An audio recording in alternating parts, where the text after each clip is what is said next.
사도행전 비전을 꿈꾸는 그리스도인 6번째 하나님 앞에 서는 시간이 필요합니다 라는 제목을 함께 말씀 나누겠습니다.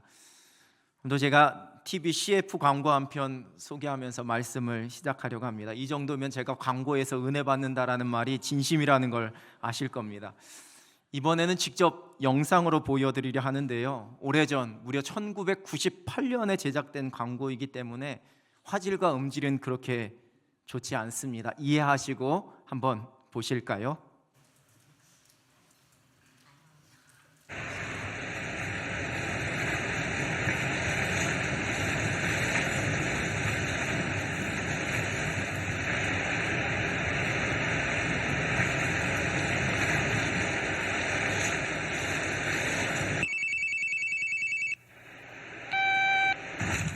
또 다른 세상을 만날 땐 잠시 꺼두셔도 좋습니다.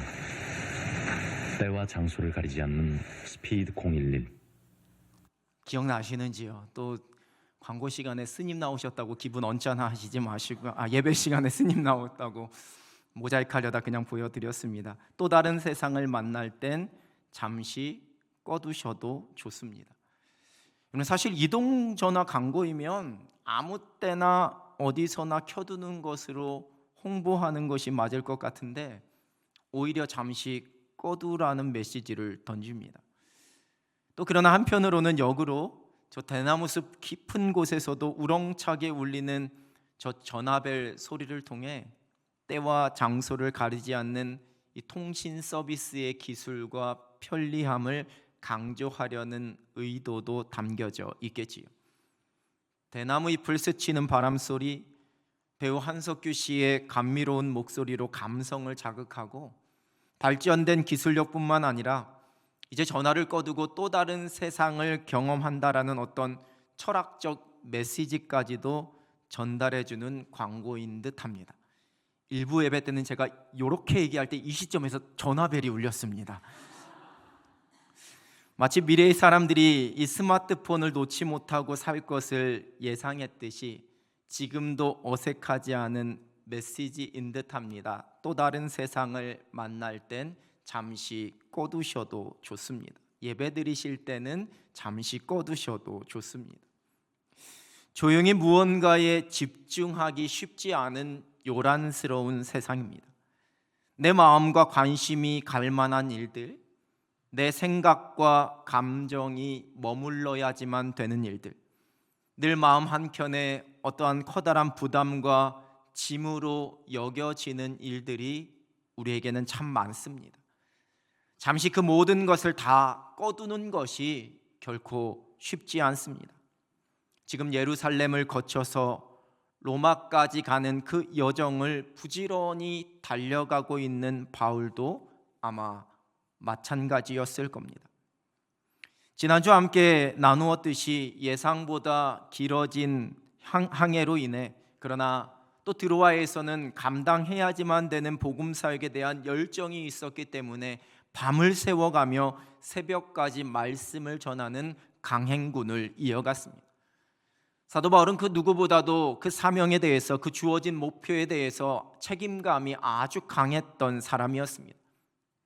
바울의 3차 전도 여행의 종착지는 그가 파송받았던 교회인 안디옥 교회가 아닌 예루살렘 교회가 되었습니다. 물론 처음 출발할 때는 그가 다시 안디옥 교회로 돌아오는 일정을 생각했을 것입니다.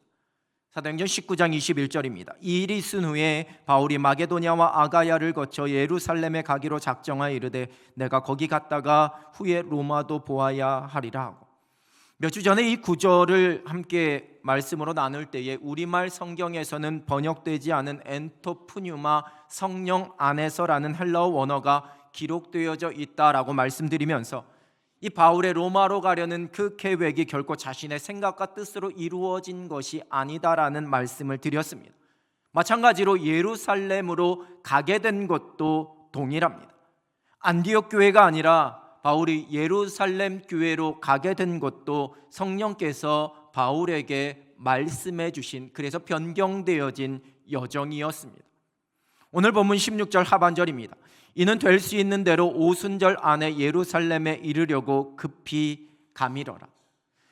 되도록 오순절 안에 예루살렘에 도착하려고 했다 기록합니다. 이 오순절은 유대인들에게 있어서 최대의 명절이었습니다. 구약의 77절로 6월절 다음 날부터 50일째 되는 날입니다. 구약에서는 출애굽 이후에 홍해를 건넌 지 50일째 되는 그날에 모세가 시내산에서 십계명을 받은 것을 기념했습니다.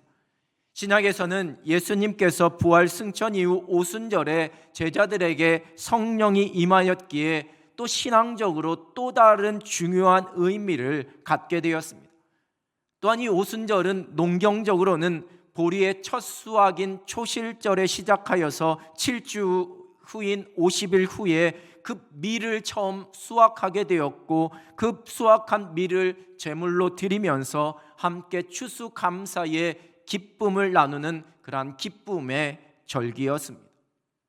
이러한 오순절 전에 기근으로 인해서 어려움 가운데 있었던 예루살렘 그 교회에 아시아와 마게도냐 교회에서 준비한 구제 헌금으로 위로를 전하면서, 또한 이방 사람들과 각 세워진 교회에 임하신 복음의 역사뿐만 아니라 그리스도 안에서 한 형제된 그 마음의 사랑을 바울은 나누고 싶었을 것입니다. 또한 곳곳에 흩어져 있었던 유대인들이 예루살렘으로 모이는 그 오순절은 십자가 복음을 전할 수 있는 아주 좋은 기회이기도 했습니다.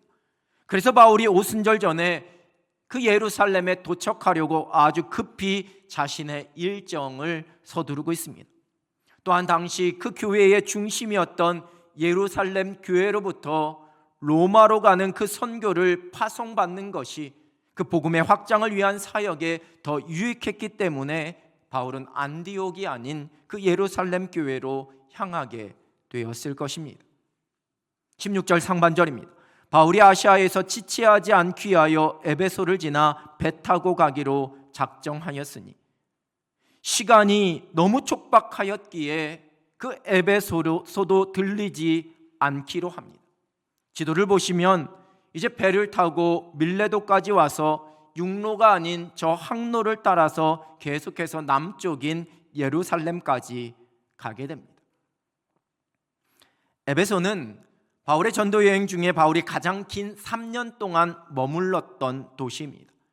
그 다음 긴 시간 머물렀던 곳이 1년 6개월인 고린도였으니 바울에게 이 에베소는 어떤 도시보다도 더 애틋하고 자신의 마음을 나눈 제자들이 많은 곳이었을 겁니다. 그리고 그곳이 지금 이때가 아니면 다시는 방문할 수 없는, 지금이 마지막으로 그 에베소를 방문할 기회라는 것을 바울도 잘 알고 있었을 것입니다. 그러나 그러한 개인적 감정도 그가 감당해야 할 그 사역의 여정과 계획 앞에서 다 내려놓았습니다.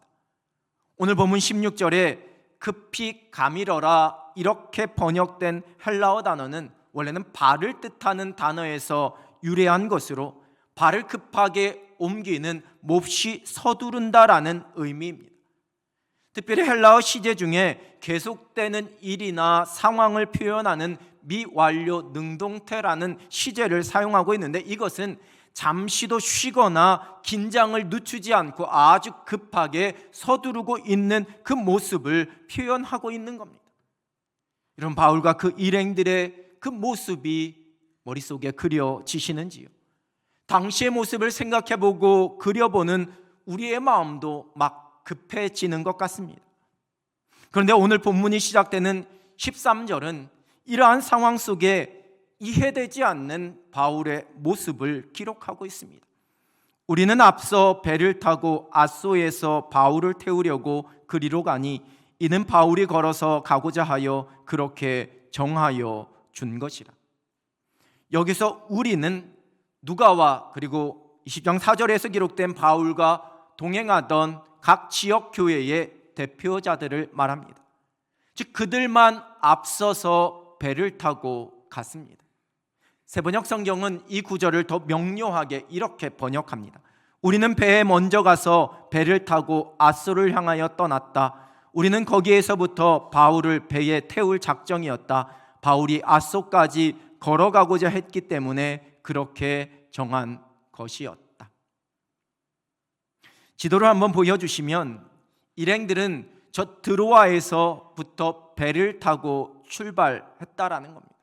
그리고 조금 항해한 후에 저 아소 항구에 들러서 바울을 태우게 됩니다. 바울은 저 드로아에서부터 아소까지 혼자 걸어서 이동했습니다. 약 40여 킬로미터의 거리입니다. 오순절 전에 그 예루살렘에 도착하기 위해서 배를 타고 가는 그러한 항로를 선택했습니다. 그 아끼던 도시인 에베소에도, 그 에베소 교회에도 못 들릴 정도로 아주 시간이 촉박합니다.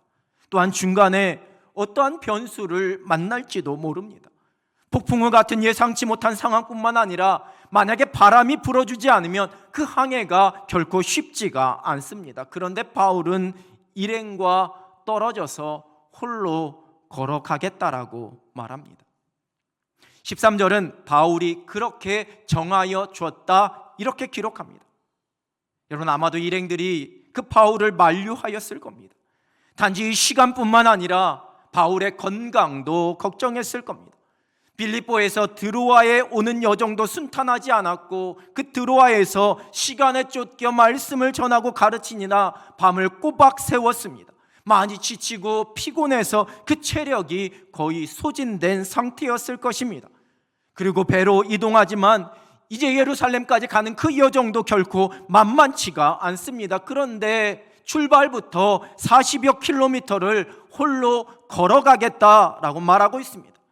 아마도 의사였던 누가를 비롯한 제자들이 바울에게 바울 선생님 무리입니다, 이러다가 쓰러지십니다. 그리고 지금 우리가 오순절 전까지 예루살렘에 도착하려면 시간이 없습니다. 한시라도 급하게 이동해야 합니다. 여러분, 그러나 바울은 완고합니다. 누가와 일행들에게 자신의 결정대로 그냥 따라달라라고 부탁했을 것입니다. 그래서 성경이 이렇게 기록하고 있는 겁니다. 바울이 그렇게 정하여 준 것이라. 3차 전도 여행의 모든 여정을 마무리하고 이제는 예루살렘을 들렀다가 로마로 가는 그 여정의 첫 걸음을 출발하는 바울이 홀로 걷는 시간을 갖겠다라고 말하고 있습니다. 바울이 2차 전도 여행을 마무리하고 이제 다시 파송해줬던 안디옥 교회로 출발하면서 겐그레아에서 머리를 깎았습니다. 사도행전 18장 18절입니다. 바울은 더 여러 날 머물다가 형제들과 작별하고 배 타고 수리아로 떠나갈새 브리스길라와 아굴라도 함께하더라. 바울이 일찍이 서원이 있었으므로 겐그레아에서 머리를 깎았더라. 어느 목사님이 이 본문을 이렇게 설교했습니다. 바울은 자신의 서원을 갚기 위해 겐그레아에서 머리를 깎았습니다. 이는 단지 이방인과 접촉했던 자신에 대한 정결 의식으로의 율법적인 행위에 불과한 것이 아닙니다. 자신을 하나님 앞에서 돌아보며 마음을 새롭게 하고 하나님의 부르심과 그 사명을 새롭게 하려는 의지와 결단의 표현이었습니다. 우리에게도 바울처럼 영적인 겐그레아가 필요합니다. 일상을 살아가며 하나님 앞에서 나를 돌아보고 하나님을 깊이 만나는 시간입니다. 하나님 앞에서 새로워지는 시간입니다. 말씀드렸지요. 저기에 누구의 설교인지 출처를 밝히지 않으면 제가 한 설교입니다. 2024년 5월 26일 주일에 여러분들과 함께 나눈 말씀입니다. 이렇게 인용하니까 유명한 목사님의 설교처럼 보이지 않으시는지요? 이제는 3차 전도여행을 마무리하면서 바울은 홀로 그 길을 걷기로 합니다. 어느 도시에 들러서 복음을 전하기 위함이 아니었습니다. 만약에 그랬다면 그 사역의 내용이 사도행전에 기록되었을 것입니다. 성경이 기록하고 있지는 않지만 그 일행과 헤어져서 아소까지 홀로 걷는 이 시간은 사도 바울이 이제 하나님을 묵상하며 다시 하나님 앞에서는 하나님을 깊이 만나는 시간이었을 것입니다. 몸이 천근만근 지치고 힘든 상황이라고 할지라도 지금 시간에 쫓겨서 한시라도 아끼고 서둘러야지만 되는 상황이라 할지라도 자신에게 맡겨주신 그 사역과 그 사명의 무게가 너무 무겁다고 할지라도 바울에게 가장 중요한 것은 하나님 앞에 서는 시간이었습니다. 하나님과 깊이 영적으로 만나는 은혜가 없이는 자신이 아무것도 감당할 수 없기 때문입니다. 그래서 바울은 그 쫓기는 여정 속에서도 일행과 떨어져서 홀로 걷기로 작정했습니다. 얼마 전에 우리 교회 세 분 집사님이 바울도 가보지 못한 서바나, 이 스페인에 있는 산티아고 순례길을 걷고 왔습니다. 제가 다녀온 집사님들에게 우리 예수님을 깊이 만나고 오셨냐고 웃으면서 물었습니다. 이 집사님들의 이야기를 들은 어느 장로님께서는 제게 이 산티아고 순례길을 걷는 것이 나의 버킷리스트 중에 하나다라고 그렇게 말씀하셨습니다. 이 산티아고 순례길은 예수님의 12 제자 중 한 사람이었던 야고보와 관련이 있습니다. 성 야고보가 스페인어로 산티아고입니다. 이 야고보가 이 스페인 서북부로 약 7년간의 전도 여행을 다녀왔고 그 후에 헤롯 왕에 의해 참수를 당해 순교하게 됩니다. 전승에 따르면, 기록이 아닌 전승입니다. 전승에 따르면 그 야고보의 제자들이 예루살렘에서 순교한 그 유해를 가져와서 이 스페인에 묻었는데 9세기 초에 한 수도사가 그 유해를 우연히 발견하게 되었고 그곳에 콤포스텔라 대성당을 세워서 그 유해를 안치하게 됩니다. 말씀드렸듯이 전승에 따른 것이기 때문에 지금도 그 유해의 진위 여부에 대한 끊임없는 논란이 있습니다. 그러나 가톨릭에서는 이 콤포스텔라 대성당을 예루살렘과 로마에 이은 3대 성지로 지정하게 되고 그때부터 많은 사람들이 이 순례길을 찾기 시작했습니다. 물론 우리 집사님들이 그 성당이나 야고보 유해를 통해 은혜 받으러 간 것은 아닙니다. 제가 일부 예배 드릴 때 확인을 했습니다. 아니라고 했습니다. 오직 십자가 복음, 예수 그리스도를 믿는 우리에게 여러분 그러한 흔적은 아무런 의미가 없습니다. 지금은 종교가 없는 사람들도 그 길을 많이 걷습니다. 만약 우리 그리스도인들이 그 길을 걷는다면 걸으면서 나의 신앙을 돌아보는 기회로 삼습니다. 그 길 자체에 어떤 특별한 의미가 있는 것이 아니라 하나님의 말씀을, 십자가 은혜와 그 사랑을, 그리고 그 은혜 앞에 죄인된 나의 연약함을 묵상하며 그 길을 걸을 때에 그 길이 의미가 있고 은혜가 됩니다. 물론 대부분은 그 걷는 여정이 너무 힘들어서 도착지까지 얼마나 남았는지 계속 거기에만 온통 마음이 빼앗기기 쉽다고 합니다. 여러분 거기까지 가지 않는다 할지라도 제주도 올레길을 걸으면서, 한강의 길을 걸으면서, 아니 집 앞 산책로나 공원을 걸으면서, 그것도 아니라면 아침에 여러분들이 출근하는 그 길에서 하나님의 은혜를 묵상하고 그 길에서 들려주시는 하나님의 음성을 듣게 되면 그 길이 곧 믿음의 순례길이 되는 겁니다. 마가복음 1장 35절입니다.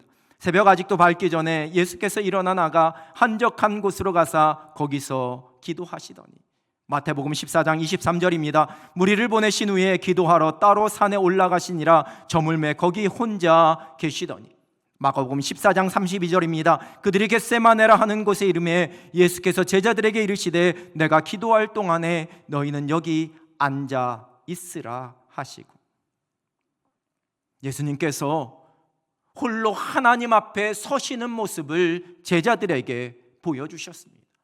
공생의 기간 중에 십자가 고난의 그 길을 앞에 두시고 예수님께서 선택하신 것은 하나님 앞에 나아가 기도하는 것이었습니다. 분주한 일상에서 정말 중요한 일을 앞두고 감당해야지만 되는 엄청난 사명 앞에서 예수님께서 결코 놓지 않으신 가장 중요한 일은 성부 하나님 앞에서는 하나님께 기도하는 일이었습니다. 왕 외에 누군가에게 무엇을 구하면 사자굴에 던져 넣겠다는 왕의 조서를 알고도 여전히 기도의 자리를 찾았던 다니엘, 아마도 하나님 앞에 홀로 서는 그 시간을 통해 다니엘은 이제 자신 앞에 펼쳐질 일들을 담대하게 감당할 만한 그 믿음의 용기를 얻었을 것입니다. 그리고 때로는 하나님께서 우리를 그렇게 홀로 있도록 이끌어 주십니다. 그래서 하나님 앞에 서게 하십니다. 기도하게 하시고 그곳에서 하나님의 뜻을 깨닫게 하십니다. 요셉이 형들의 손에 의해 구덩이에 던져졌을 때 그 깊은 구덩이 속에서 여러분, 요셉이 무엇을 했을까요?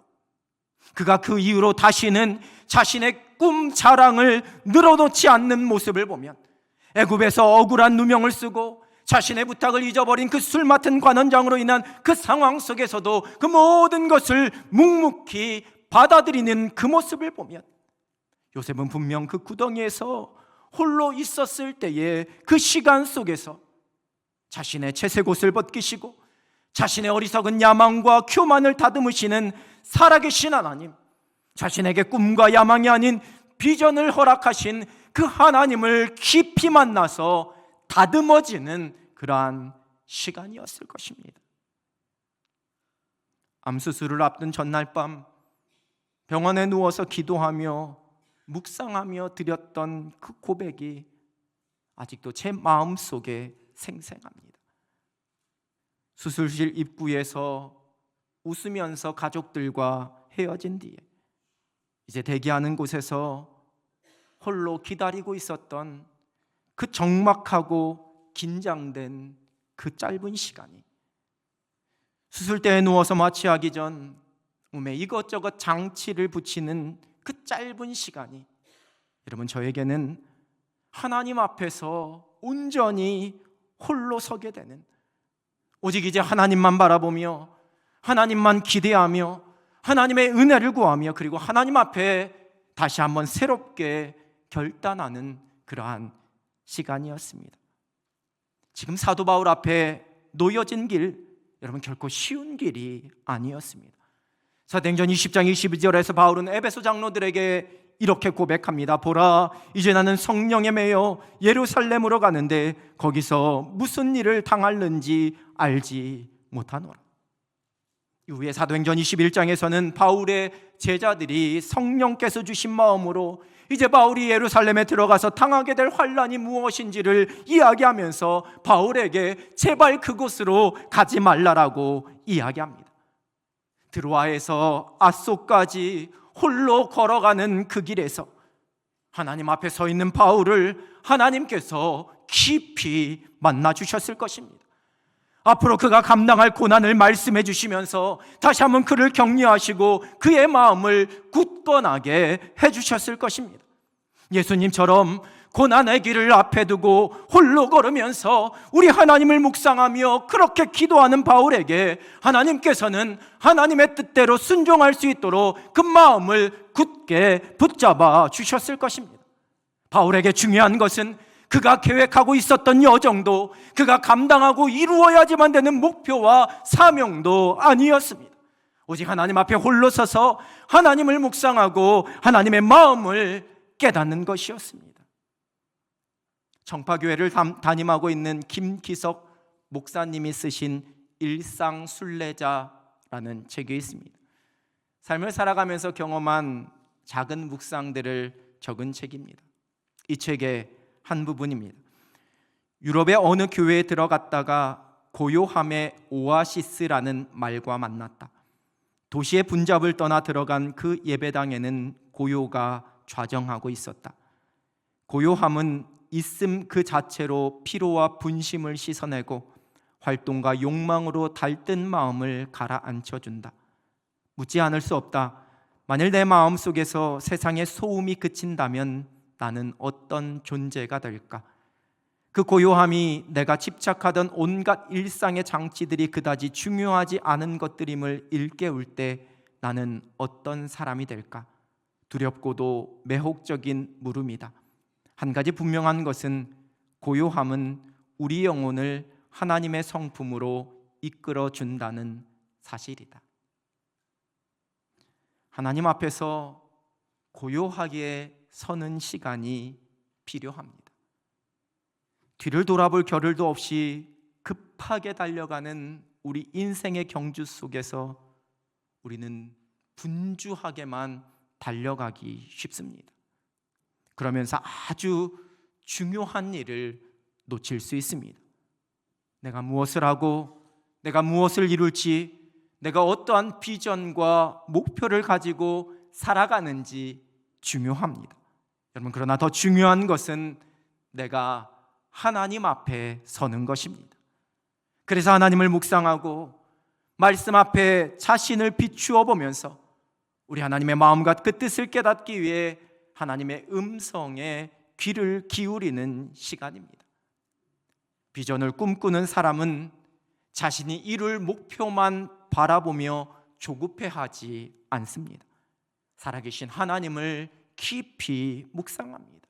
그리고 하나님 앞에 엎드려서 세상의 모든 것을 잠시 꺼두는 그러한 시간을 갖습니다. 내 열심과 내 계획을, 내 생각과 내 고집을, 내 의지와 내 뜻을 꺼두고 하나님께 집중하면서 하나님을 묵상하고 그 말씀에 귀를 기울입니다. 모든 것을 내려놓고 하나님께 맡기면서 기도합니다. 하나님 앞에 서는 시간이 우리의 삶을 풍성함으로 이끌어줍니다. 두려워하지 않고 지치지 않고 믿음의 경주를 달려갈 수 있도록 우리에게 새 힘을 주십니다. 날마다 하나님 앞에 서는 시간이 필요합니다. 홀로 하나님 앞에 서서 날마다 영적인 충전을 받으면서 이 믿음의 경주를 더 힘있고 행복하게 달려가는 여러분 되시길 우리 주님의 이름으로 축원합니다. 기도하겠습니다. 살아계신 하나님 아버지, 분주하게 달려가는 삶의 여정 속에 우리 하나님을 만나는 시간을, 우리 하나님의 말씀을 묵상하는 시간을, 우리 하나님의 성품을 깊이 묵상하는 시간을 잊고 사는 것은 아닌지 돌아보게 하여 주시고, 이제는 하나님 앞에 서서 하나님의 말씀을, 하나님의 뜻을 분별하고 그 음성을 들으며 살아가는 하늘 백성들 되게 하여 주시옵소서. 내가 무엇을 이룰지 고민하기보다 내가 하나님 앞에서 어떻게 살아갈지, 어떻게 순종할지를 고민하면서 한 걸음 한 걸음 주님과 동행하는 하늘 백성들이 되게 하여 주시옵소서. 예수 그리스도의 이름으로 기도드립니다. 아멘.